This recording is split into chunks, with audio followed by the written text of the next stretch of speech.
very welcome. My name is Paul Obermann, and I'm presenting you today my investment project from my Finance 451 class. And I'm going to tell you a little bit about what the assignment was at first, so you know what I'm talking about, and then going through analyzing various companies and comparing them over a time series analysis and a cross-sectional analysis. And basically what I'm trying to find out by looking at different solvency ratios, at different market value measures, at different estimates by analysts and target prices, what companies would be good to be invested in for the next year, and which company would I like to pick if I had a chance to invest in one of those.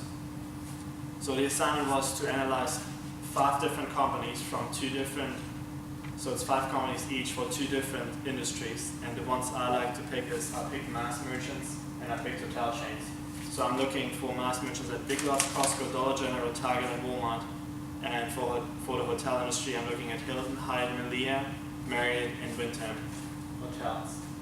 So let's jump right in and take a look at their quick ratio. It's a measure for short-term solvency. And I'm looking at the mass merchants first, and this is how my project is going to be scheduled or structured throughout the entire presentation. I'm going to look at mass merchants first, compare them to each other, look at hotels, because those industries obviously are a little different, and then finding the best one each, and those are going to be the two best ones I believe you should be invested in, or I would be investing in. First, the quick ratio. Obviously, the quick ratios for those mass merchants are really low, but none troubles me very much. Costco is actually going a way safer path, maybe by holding more cash on hand, or something like that, and I'm always looking at data from the last 5 years and seeing their trends. But all their ratios are really low because they are mass merchants, right? They are living from turning the assets over, they're trying to live from turning the inventory over. So nothing really special about their quick ratios. For the hotel quick ratios, what's noticeable is that the scale here is way different from the mass merchant scale. They are still going to be a little below 1, except for Hyatt, who was keeping more cash on hand as well, maybe for safety reasons or maybe to spend on some new investment. I'm not really sure about that.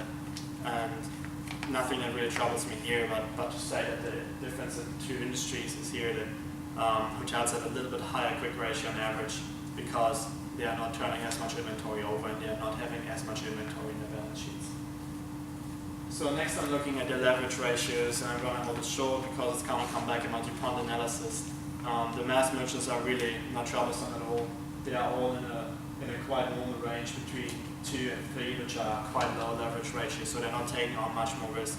They're not trying to magnify their gains or maybe even magnifying their losses by taking on much debt. The hotels, it looks a little more over the place, and there are really 3 things I need to mention here. One is Marriott. Marriott did not have data for 2011 through 2014, and that is because they had a lot of treasury stock. They bought back stock as well. Basically, they were divesting and therefore reported negative equity on their balance sheet, making this leverage ratio to equity multiplier unavailable for those years. The other 2 I want to notice is Hilton and Wyndham. They have been going opposite paths, and Wyndham has been increasing debt and taking on more and more leverage, while Hilton has been decreasing and paying off but not taking out new loans probably. So what's more interesting than just seeing how much debt they're taking on is can they afford this debt?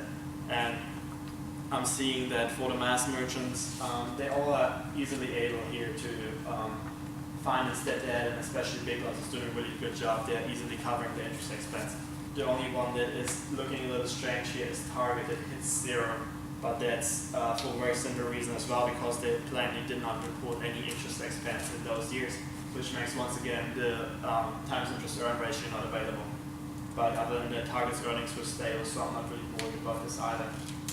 For the hotels, the scale here, it's a 2, so at least 4 of the companies are easily able to afford the debt they're taking, so especially Wyndham has been increasing the debt, and the equity multiplier I'm not worried about because obviously they can pay it off very easily and they're earning enough money to cover it.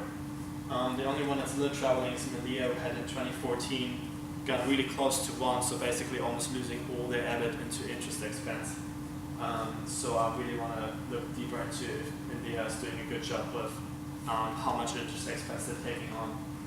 So for dependent analysis, I looked at the last 5 years averages of all the breakdown components, and I saw what's driving the return on equity for all those companies.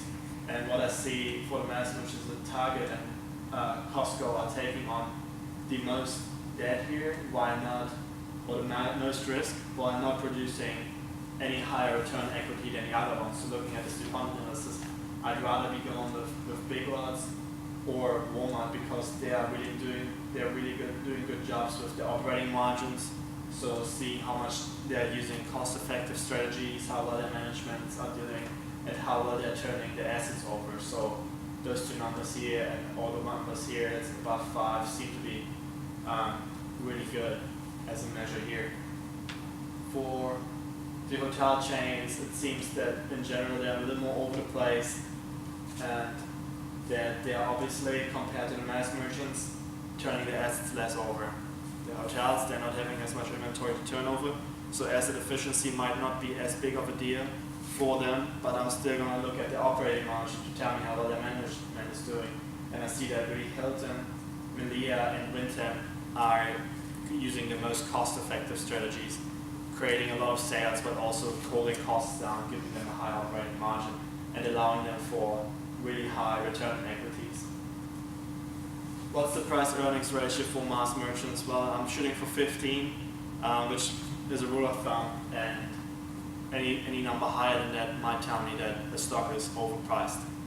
I see that they're all kind of around this 15 range, so there's nothing really going on here. The only one is Costco that has been apparently overvalued using this rule of thumb and the price-earnings ratio for the past 5 years.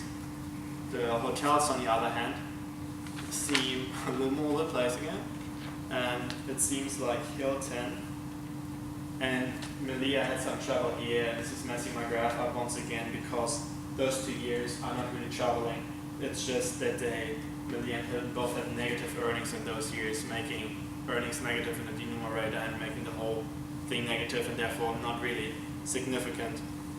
Another thing to notice is that in the hotel sector, it seems like all companies are just based on a little bit higher price-earnings ratio. I found that they have an average of 70.7, but I also believe that hotels are just a little bit more valuable or more valuably priced by investors at the moment. So market over book value, so how much is the market giving value to the company for each dollar in book value they have. Nothing here really troubles me, but it seems like the market's really valuing Costco still really high, so I'm looking for high market to book values, and Costco seems to be really standing out of the crowd. For the what's the hotels?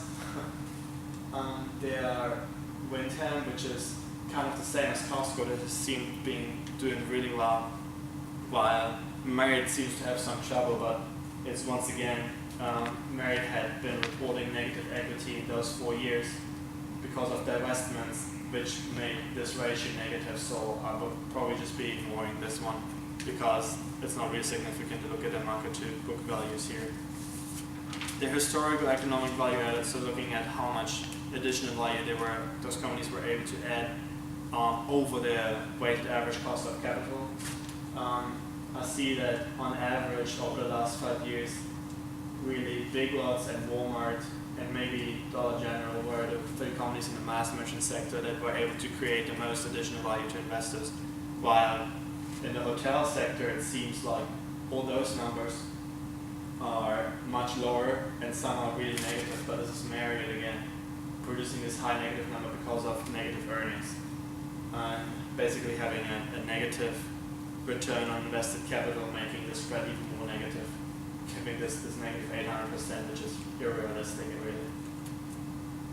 Their current year economic value added, I'm looking at the capital structures of companies here, and what I see is that Big Lots, I really like Big Lots because they're having the highest weighted average cost of capital because they have the highest cost of equity, and it's also weighted a high percentage in the capital structure, but they're still the company that was able to produce the most economic value added.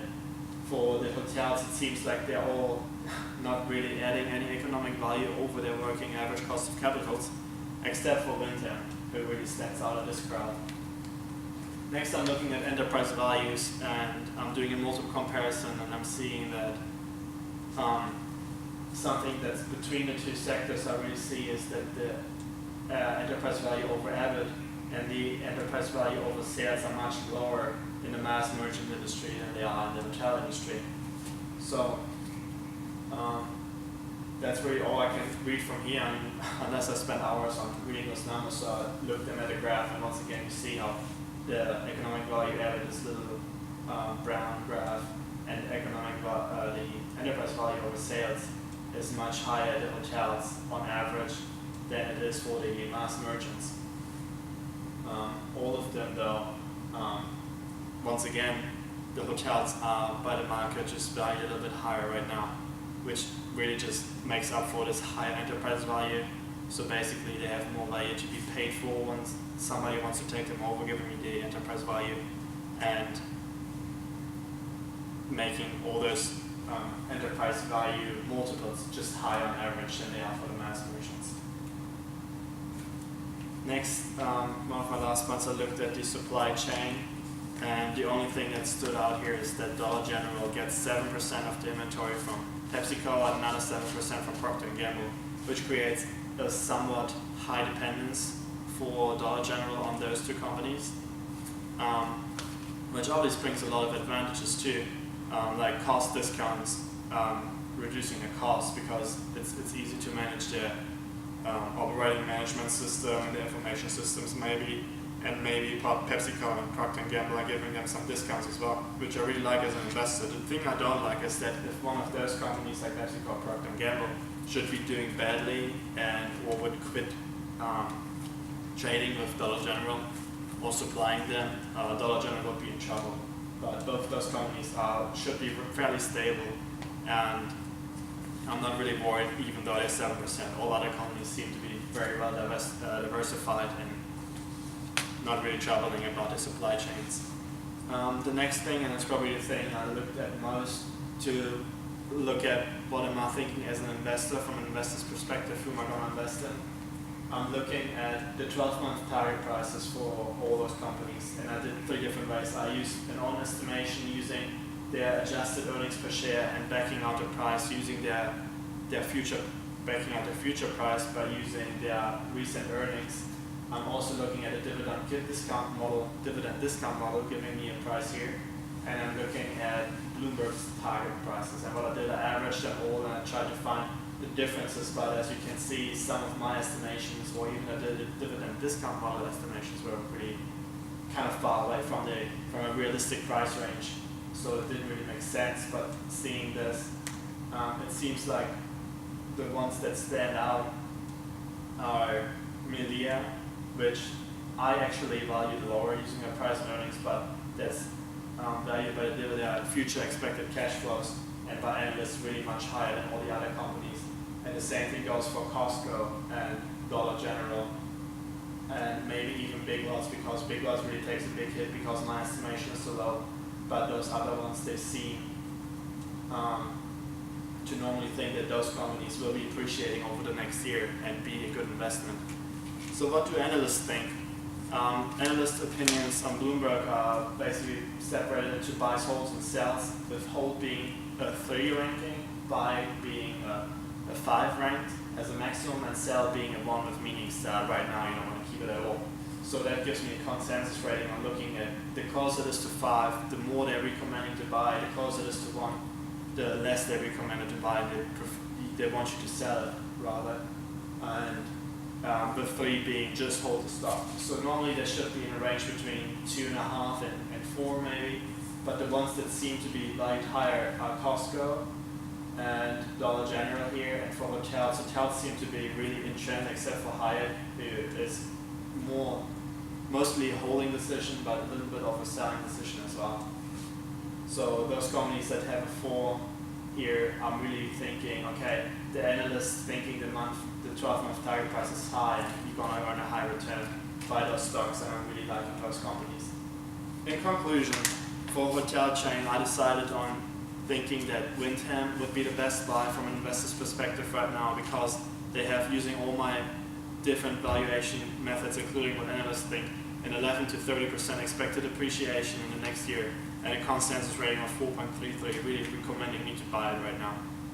The current year economic value added was much higher than all the other hotels, which was 8.16%, and it's also historically stable, meaning as an investor they do a really good job providing me even more money or adding more economic value to the operations than I'm requesting or that they are discounting at their weighted average cost of capital.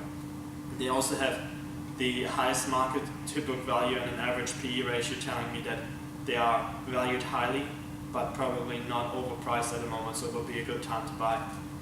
They have an average equity multiplier, but really the best operating margin of all hotels, producing 37.79% return on my equity, which is a really great number.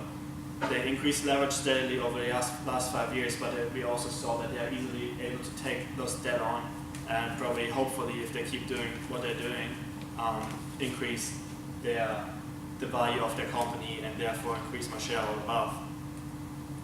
For the mass merchants, I believe that Big Lots would be the best buy of those 5, even though I think that Costco and Walmart are also a good buy, because Walmart just offers enormity and stability over the past decade probably. But Big Lots has a expected 6 to 10% appreciation using all my different valuation methods and what analysts think, and they also had a really high economic value added, although they have the highest weighted average cost of capital because their cost of equity is the highest. So they're also consistently underpriced in their PE ratio, which really means I can believe that they are underpriced using the rule of thumb, and I want to buy them because my appreciation chances are higher. So it's up to anybody else, I think, or to the investor to decide if you want to invest in one of each, or which one of those two might be better, or maybe invest into the hotel sector as well as in this mass merchant sector, because maybe for diversification reasons, because they're so different. But this was my little presentation about this project, and I hope you enjoyed it and take some out of it. Thank you.